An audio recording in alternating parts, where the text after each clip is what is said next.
এই যে তার বোনের সামনে এত এত ক্যামেরা থাকবে, তার বোন প্রতি বছর বিভিন্ন প্রোগ্রামে নমিনেটেড হবে এবং তার বোনের হাতে অ্যাওয়ার্ড থাকবে। এটা তিনি শুধুমাত্র মেরিল প্রথম আলো ক্রিটিক্স অ্যাওয়ার্ড দেখে গিয়েছিলেন আমার হাতে, যেটা 2008 সালে। তারপর তো উনি চলে গেলেন। তো সেটাই নিশ্চয়ই উপর থেকে ভাইজান দেখছেন যে যার হাত ধরে আমার নাটকে আসা, এবং শ্রদ্ধেয় হুমায়ূন আহমেদ স্যার, যার জন্য আজকের আমি অভিনেত্রী মনিরা মিঠু, স্যার স্যারের কারণেই আজকের অভিনেত্রী মনিরা মিঠু এবং আপনাদের সামনে আমি উপস্থিত। নিশ্চয়ই ওনারা দুইজনই অনেক খুশি হতেন, নিশ্চয়ই। আস্তে আস্তে এই অ্যাওয়ার্ড শোগুলো আরও অনেক বড় হবে, বিশাল পরিসরে হবে। তখন স্বনামধন্য সবাই আসবেন। এটাই আসলে যে গ্লোবাল স্টার অ্যাওয়ার্ড একটু ছোট পরিসরে, একটু কনজাস্টেড হয়েছে, কিন্তু দেখা যাবে অবশ্যই অবশ্যই চতুর্থবার আমরা দেখতে পাবো গ্লোবাল স্টার অ্যাওয়ার্ড অনেক বড় পরিসরে হচ্ছে, সেখানে সব তারকারা ঝলমল করছে। এটাই তো আমরা দেখতে পাবো, তাই না?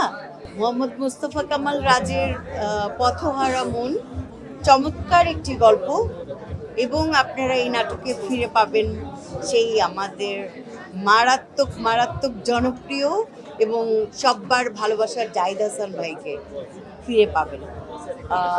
আমি খুব সুন্দর একটি চরিত্রে আছি। তারপর সিনেমালার আরেকটি কাজ মায়ার সংসার, আরেকটি কাজ কর্মফল।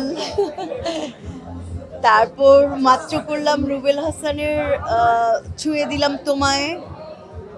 ভোরবেলা বাসায় এসেছি, সারা রাত জেগে শুটিং করেছি। ভয় পাচ্ছিলাম যে যেতে পারবো কি পারবো না আর কি। আর থাইল্যান্ডে চলে যাচ্ছি 30 তারিখে। অনেকগুলো নাটকের কাজ করব, আপনারা দোয়া করবেন। আমার একটু হোম সিকনেস আছে আর কি, আমি বাসা থেকে সহজে দূরে যেতে চাই না, তো দোয়া করবেন। এই তো ব্যাচেলার পয়েন্ট তো দীর্ঘ 8 বছর ধরে চলছে। দর্শক তো নিঃসন্দেহে এটি জনপ্রিয় এবং সর্বাধিক ভিউজ একটি সিরিজ ব্যাচেলার পয়েন্ট। দীর্ঘ 8 বছর ধরে একমাত্র সিরিজ যেটা চলছে ব্যাচেলার পয়েন্ট।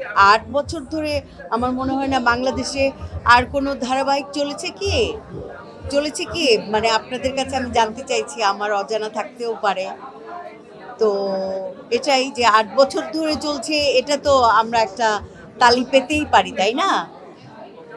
পরিচালক এটার জন্য নিঃসন্দেহে অনেক কষ্ট করেছেন, শিল্পীরা অনেক কষ্ট করছি। প্যাম্পার আসলে আমরা শুটিংয়ে কেউ কাউকে প্যাম্পার করি না। আমরা অনেক সুখ দুঃখের গল্প করি, বিশেষ করে আমি অনেক সুখ দুঃখের গল্প করি আর অনেক হাসাই, নিজেও হাসি। এটাই আমার পছন্দ। ইদানিং হয়তো বৃদ্ধ হয়ে যাচ্ছি, এই জন্য হাসি কমে যাচ্ছে। সবাই একটু নোটিস করছে মিঠু আপা আগের মতো হাসায় না, আগের মতো বকবক করে না পাগলের মতো। তাই ভাবছি যে আবার একটু বকবক বাড়িয়ে দিব আর কি।